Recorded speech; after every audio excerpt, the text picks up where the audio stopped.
الحمد لله رب العالمين. الحمد تمام کامل تعریفنا لله خاص الله لرضی. کامل تعریفنا تمام الله جل جلاله دفارد. حمزه لام زبر ال حامیم زبر حم الحم دال پیش دو الحمد لام لام زیر لام کڑا زبر لا للہ حاضر ہی للہ. وقاریان د قرأت هغه په دې انداز باندې وي. ٹھیک شو؟ په دال باندې زبر او په ولنی لام باندې زیر د لله. د وقاریانو قرأت مذهب دا ده.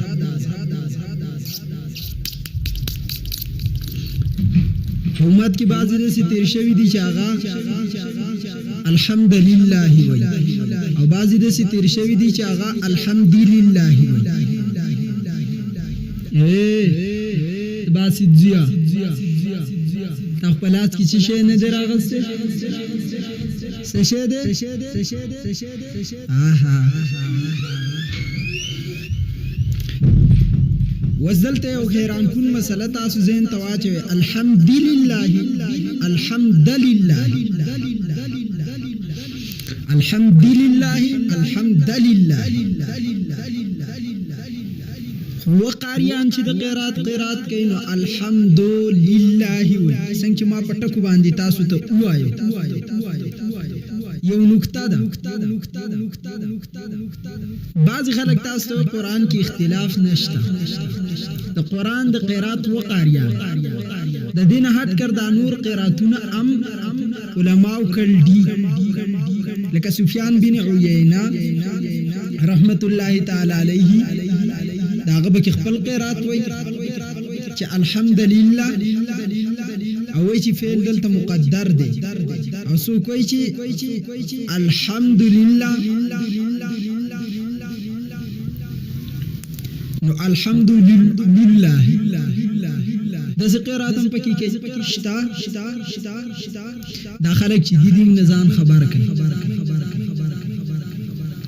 تامن ته چې کم قرات را رسیدل دي په تواتر باندې د امام حفص کوفی او امام عاصم رحمت الله علیه کوفیانو قرات دي. دا قرات من تر رسیدل دی وجه مونږ وایو چې قران کې اختلاف نشته. وجه دا چې مونږ ټول په یو قرات باندې د وخت نه روان د قران متواتر قرات سودی و قرات دی و قاریان یعنی و مذهب دی په قران کې دنن د قاریان تمام عرب او عجمی چې وای د امام حفص کوفی امام عاصم رحمت الله علیه کوفی په قرات باندې لکه ځنې خلک تاسو ته دین د مکه او مدینه نه راغلي او تاسو د کوفی د امام ابو حنیفه په مذهب باندې عمل کوئ. نو تاسو جواب سور کوئ حضرات. تاسو چې کله جواب ورکوئ نو تاسو خاموش شئ چې او کنه صرف ډیر خسته سوال وکړو. بس د دې سوال حقیقت واوره. تورته ته چې راکم قران په کم قرات باندې وي دا قرات د مکی دی که د مدینه دی او که د کوفی دی. خو به یا چینګ وته خیا ډوپات ورته نشته چې دا رقم زی قرات دی او ورته معلومه منوي چې دا د کوفی قرات دی. د امام حفص امام عاصم کوفی رحمت الله علیه په قرات باندې تمام عرب او عجم قران ورته قرآن په مکه کې نازل شوی دی. د کوفی د قاری په قرات بلی هغه وای قاری د کوفی دی. نور دا قرآن د کوم چې مکه او مدینه کې نازل شوی. ورته امام ابو حنیفه د کوفی دی. نور دا هغه دین د کوم چې مکه او مدینه ته نبی علی السلام راوړل. او د دې لپاره یو دلیل او حدیث مبارک کې راځي. رسول الله فرمای انا مدینه العلم وعلی بابها. زد علم خاریم علی دروازه ده او خار ته شکل داخليږي نو په دروازه به داخليږي په دیوال چې داخليږي بیا ادب دا بیا ادب نیغ ټوفو. نو کله چې د علم دغه خار ته زین کوفه کې علی رضی الله تعالی عنہ دار الخلافه نو په کوفه باندې ورتيږي ځکه دروازه په کوفه کې ده. امام ابو حنیفه په کوفه کې ده. او چې کم خلک کوئی چې تاسو دین سلور ټوکړي کړل حنفي شافعي مالکي حنبلي تورته وي تا قران وو ټوکړي کړل دا سوال دي چرته وکنه استا حسد صرف د امام ابو حنیفه سره او حسد د غټ انسان څخه داخله دا وکي دې زګین کې ما تاسو ته عامه یو مسله و چې قرات ته کله نظر وکي و قرات ته تاسو ته ذهن تراشي چې په یو الحمد کې درې مذهب ما ذکر کړ الحمدلله الحمدلله اول الحمد او په لام باندې زبان پیش الحمد په دال زبر او لام باندې پیش لله بس چاته دا صرف دې زګینه پوری یو مسله زين تراله دا بعض خلکو اعتراض دی داغه په جواب کې الحمد کې الف لام څه دي د الف لام څلور قسمونه دي الف لام جنسي الف لام استغراقي الف لام عهد خارجي عهد ذهني الف لام استغراقي دي مدخول تمام افراد ته داخلي سمطلب چې حمد څومره تمام قسمونه او جنسونه دي دا ټول د الله جل جلاله د فارغ په دنیا کې تاسو ته څومره په نظر راځي د کم شي محمد کیږي دا په اصل کې د الله حمد مطلب څه تخول شربت راول ما وس مال چې ماشاءالله ډیر خسته شربت دي نو اصل کې دا شربت تعریف به کستا د کون کې دی چې چا دا شربت کړل دی نو شربت ته مصنوع او تا ته صانع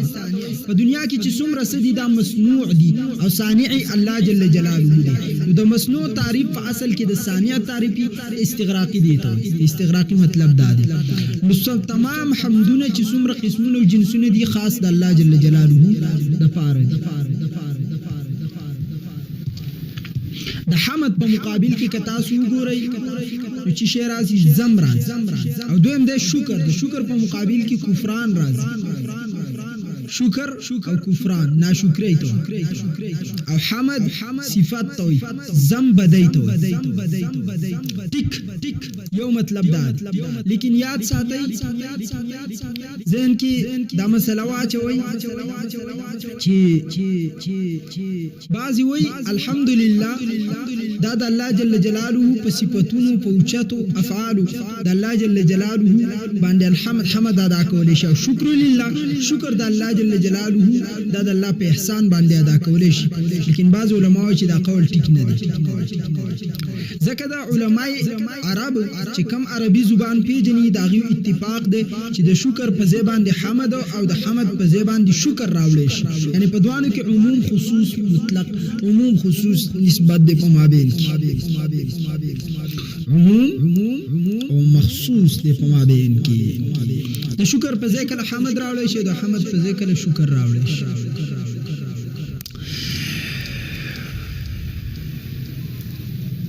لکه حدیث مبارکه او کی براش تاسو اول د حمد مبارک او بیا هم دا مسله ذهن تراشي ابن کثیر رحمت الله علیه قول را نقل کړي فرمایي چې عمر رضی الله تعالی عنہ فرمایل د سبحان الله لا اله الا الله د دې خو مونږ ته پاتې ده او الله اکبر لیکن الحمدلله څه مطلب دی نو علی رضی الله تعالی عنہ جواب ورکو چې دا کلمه الله رضان د فارغ خوخه کړل ځان د پاره څنګه خوښ کړل بل روایت کې د راځي رسول الله صلی الله علیه وسلم فرمایي چې انسان ته دنیاوی نعمت ورکړي شو او هغه په دې باندې الحمدلله ویلا د دې دنیاوی نعمت نه غټ کار د الحمدلله وکړي د الحمدلله الحمدلله زیات لکه حدیث مبارک کې راځي نبی علیہ الصلوۃ والسلام فرمایي یو کس وی دا کلمات یا ربي لك الحمد كما ينبغي لجلال وجهك وعظيم سلطانك دا کلمات یا ربي لك الحمد كما ينبغي لجلال وجهك وعظيم سلطانك نو پرشتي د دین ویری چې موږ د دې څنګه اجر ولې الله ورته فرمایل چې تاسو بالکل دا کلمات ولیکئ اجر به زو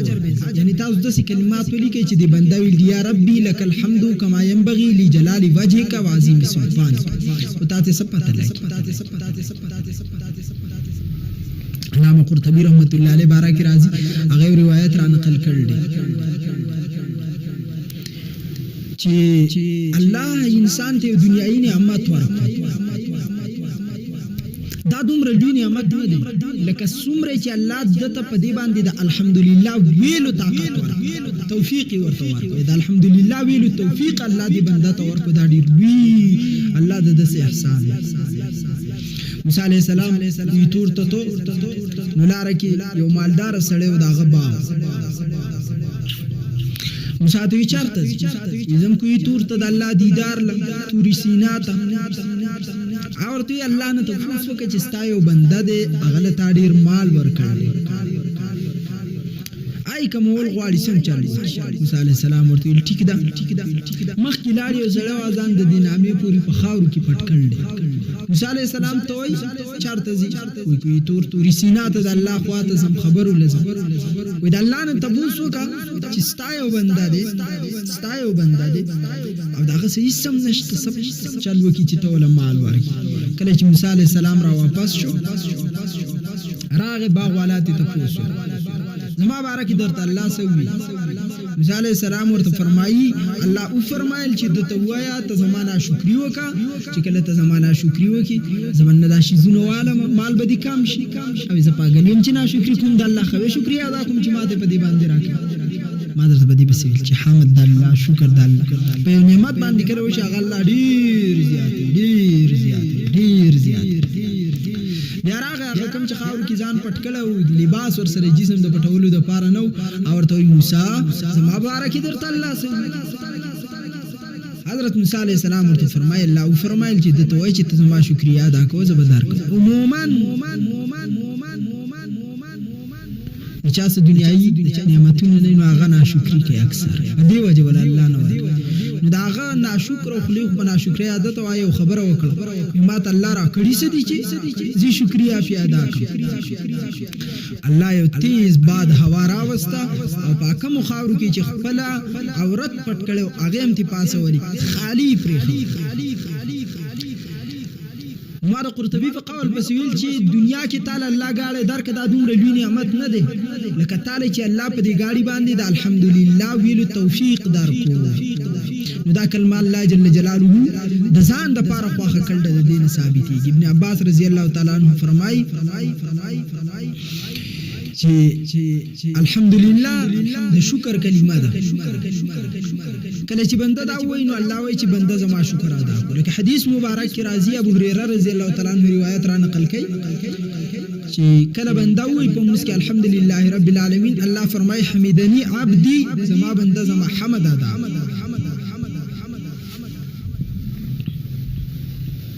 او الله د حمد په دی باندې د حمد په کلمه ډیر خوشالي او حدیث مبارک دویم دا راځي چې افضل ذکر لا اله الا الله دی افضل ذکر وافضل الدعاء او افضل دعاء الحمدلله وثبت دا ذکر کوم چې دا مونږ ولې ذکر حمد همیشه چې مونږ ذکر کوو د کار په اخر دعا په اخر کې کومه دعا چې اخر کې راغلي هغه کې مونږ څه ذکر کوو حمد ذکر دا افضل دعاء الحمدلله او افضل ذکر لا اله الا الله علامه قرطبی رحمت الله علیه دام نقل کوي چې د علماء یو جماعت چې ده هغه فرمایي علامه قرطبی رحمت الله علیه چې هغه وایي چې الحمدلله د لا اله الا الله نه افضل ده وجه دار چې بده کې د الله حمد او توحید دوانه بیان شوی دي او فلا اله الا الله کې صرف او صرف د الله توحید بیان شوی دی لیکن د لا اله الا الله مبارک بعض علماء وایي چې لا اله الا الله ویل افضل ځکه د ایمان او د کفر په مابین کې د فرق د پاره راولې شي رسول الله صلی الله علیه وسلم حدیث ده چې زمانه مخکې تمام انبیای کرامو چې افضل کم ذکر کړل او کم کلمات ویل هغه د لا اله الا الله وحده لا شریک له له الملك وله الحمد وعلى كل شيء قدير لا اله الا الله افضل خپل زبان ده هر یو خپل فضیلت په خپل زبان ده ها ما درته دا ذکر کا چې الحمدلله دا جمله الحمدلله دا کله راولې کیږي دعا دي ته ولې ویل شوی دی چې افضل الدعاء الحمدلله امام بخاری خپل کتاب ختمه یم سبحان الله وبحمده دا کلمات راولې اول سبحان الله بیا حمد ذکر منز خطول دعا ده منگی چی شروع کو دا الحمدلله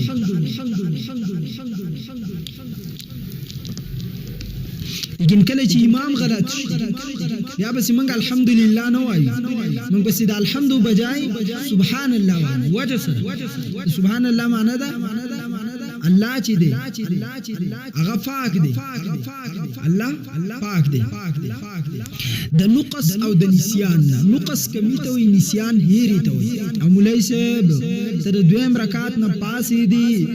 تا چې چل وکړو نقص دی وکړو دویم رکعت کې ناسته ده تشهود ویل دی او دویم نسیان هېره دی وکړه په دویم رکعت نه بعد بکینی موږ الحمدلله نو کوفیه ته صحابي راغله غالبا مغیره رضی الله تعالی هغه چې کله پاسې درستو پسې خلک کوي سبحان الله یعنی مولوی صاحب تا یې راوکړه او تا کمه او ورته مخکې आवाज وکړي سبحان الله سمورا چې زه خو بنده يم او د بنده صفات ده هغه یېرم کوي او هغه کمیم کوي او یېرم کوي هغه الله دې چې کمه یېرن نه کوي موږ بس الحمدلله نو وای الحمدلله همیشه په اخر کې وای الحمدلله من سوایو په اخر کې وایو سواجنه لکه د منځ نه بعد استغفار ولي منځ کې چا ګناه کړل نه یا باتروم نه بیت الخلا نه چې رسول الله صلی الله علیه وسلم راوته نبی علیہ الصلوۃ والسلام بسوي غفرانك استغفار به وای الحمدلله الذي اذهب عني الاذى وعافاني سواجنه به وای ځکه د نبی علیہ الصلوۃ والسلام زبان به هر وخت د الله په ذکر باندې تر او دای امت تم تاکید ورکړل چې خپل زبان د الله جل جلاله په ذکر باندې لون ساته نو یا الله په ځکه خو بیا هم تنیر کړي لیکن اد زبانی ذکر نه سو وخت د پر محروم دی وجنا رسول اقدس صلی الله علیه وسلم غفرانک وای موږ د منځ بعد استغفار دی د پر وایو به منځ کې رانه سکه مې کو ته شوی پاغي باندې استغفار وای علماء فرمایي زمون به عمل ساملی من خو خپل عمل په سیروست بیا م استغفار وای من خو عملم ګناه الله دې معافي وکړي افضل دعا الحمدلله ده لکه خوراک چې کله ختم کینو په اخیره کې موږ ذکر کو الحمدلله الذي اطعمنا وسقانا وجعلنا من المسلمين باتروم نه چراوز غفرانك الحمدلله الحمد وای د خوب نه چې پاسو الحمدلله الذي احيانا وای خطبه چې ختم شي واخر دعواهم ان الحمد لله رب العالمين سوره المرسلات سورة الصافات کله چې ختميږي والحمدلله رب العالمین د انبیانو بعد ذکر د حمد کی وجه صدې کې ته جمله بلخه د حمد د محمد او د احمد اصل ماده حمد یعنی محمد د رب هغه نبی دی د الله د حمد کړل چې نه د دنه وړاندې چا کړل نه د دنه بعد چا او دا صفات خو هغه انبیاء تم خو دلې شو امت محمدون د دې وجه نور کړی شوی د امت د الله د حمد کوي چې مخکې امتونو نه دی کړل او محمد الله زمون نبی ته دان ولي ورکړ محمد اصل ماده حمد او الله اخیره کې حمد ذکر کوي د هر چیز اخیره کې دعا چې کله اخیره کې راځي نو خامخا به حمد ذکر نو د انبیانو نه بعد چې کوم راځي ابو محمدي دا د حمد د ماده نه راځي ٹھیک شه اخیره کې چې کوم راځي ابو محمدي او مطلب دا چې دا به الله د سنا کوي چې د دنه مخ کې یو نبی نه د کړي بعد کې نه شي نو چې د په شانته حمد د الله جل جلاله چا نه د کړي نو ثابت دا شو چې محمد مصطفی په تمام انبیاء کې احسن عملا دي او په کائناتو کې د ټولو نه اعلی درجه د انبیاء ده او په انبیاء کې د ټولو نه اعلی درجه د محمد مصطفی شو نو زموږ عقیده ثابت شو او ما مخکې درس کې ویلو چې تاسو ته زیات په دې کې عقیده ملاويږي زیات به عقیده ملاويږي اوس چې کوم خلکو دا خبره کړل چې د کائناتو د پیدایش اولنۍ مسأله الله په الحمدلله بس کې بیان کړل چې ما ثابت کړل تاسو د کائناتو د وجود وجه سوا د کائناتو د وجود وجه قران ذکر کوي هو الذی خلق لكم ما فی الارض جميعا څومره چې تاسو ته په نظر راځي الله تاسو د فار پیدا کړل نو تمام کائنات پیدا د چار پاره دي د انسانانو د پاره دي وما خلقت الجن والانس الا ليعبدون او د انسان او د پیری د پیدایش مقصد د الله بندگی ده او الله بیا وایي چې انسانانو په تاسو کې زه خیمه ليبلوكم ايكم احسن عملا چې په تاسو کې څوک احسن عملا ده زه تاسو ته دا خو دلغواړم نو چې مونږ کله نظر وکړو یو احسن عملا او یو اکثر عملا ما ډېر په دلایلو باندې ثابت کړي خبرې دي دومره ځین ته واچوي چې احسن عملوي نسبتا عمل کم دی او نتیجه زیات ده او اکثر عمل نسبتا خو عمل زیات دی نتیجه کم ده د ټولو انسانان پرې ده بس د دین بلار شو د انبیاء په درجه باندې به یو دلیل صرف دلته تاسو ته ذکر کوم چې مثلا ذهن تراش نوح علیہ الصلوۃ والسلام 900 کال تبلیغ کړ 1400 سال عمر رانه کړ 900 کال تبلیغ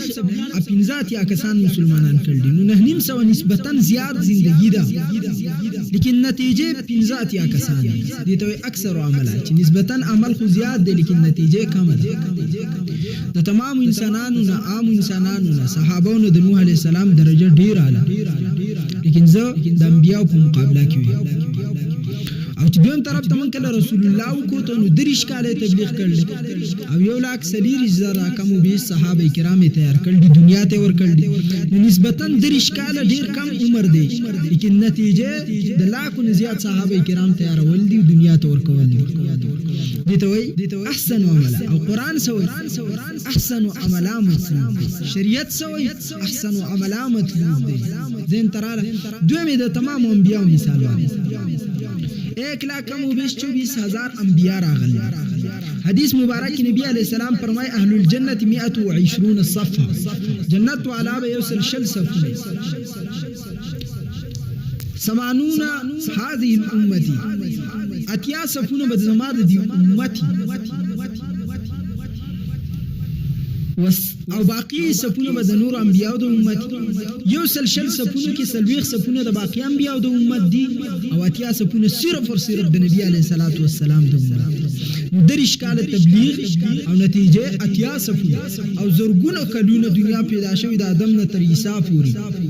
زرګونه کلونه مهنت انبیاء کړل سلويخ صفونه به جنت ته ځي نو انبیاء ته ویل شي اکثر عمله مصطفی ته ویل شي احسن عمله او د دنیا او د کائنات د پیدایش مقصود احسن عمله دي لہذا د ټول ارسه د پیدایش مقصود احسن عمله او احسن عمله چې موږ ته محمد رسول الله ثابت شو محمد رسول الله احسن عمله دي د کائنات پیدایش احسن عمله د محمد اصل ماده حمد ده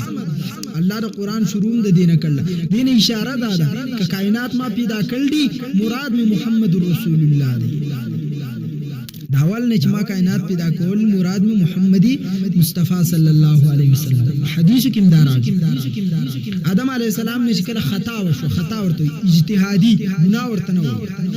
در رب نه دعا غوښته یا رب انی اسالک بحق محمد یو دعا قران کې ده ربنا ظلمنا انفسنا وان لم تغفر لنا وترحمنا لنكونن من الخاسرین دویمه دعا د مصطفی په حدیث کې ده علامه جلال الدین سیوطی رحمت الله علیه را نقل کړل آدم ای رب زستان دعاکم بحق محمد ووسیله د محمد رسول الله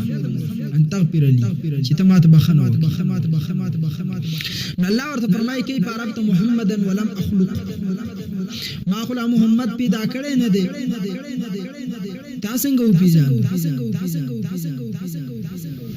آدم ورته فرمایي رب کله چې تاسو پیدا کړم فرایت علی قوائم العرش ما نظر اوچت کړو نو ما ولیدو د عرش د فلو سره دالی کله شو لا اله الا الله د الله او په واس محمد رسول الله نو ربا نمازین کې دارالو چې دا نوم به د ډیر اعلی انسان د ډیر اعلی ذات نوم دی چې د الله د نوم سره په وسط الله لیکل الله ورته فرمایي صدقه ادم ته رښتیا ویل که چرته ما محمد نه پیدا کولې ته به مې نه پیدا کړې او چې ادم نه پیدا نو ستاد دا به ستا دا چې پیدا دی دا غنه ته پیدا یې نو دا د آدم برکت او آدم چې پیدا دی دا د محمد برکت لہذا ثابت شو د کائناتو عطا وجه مصطفی د کائناتو بقا وجه مصطفی الله جل جلاله دی عمل کول توفیق راکړي معنی څه شو الحمد ټول کامل تعریفونه لله خاص د الله جل جلاله د پاره دی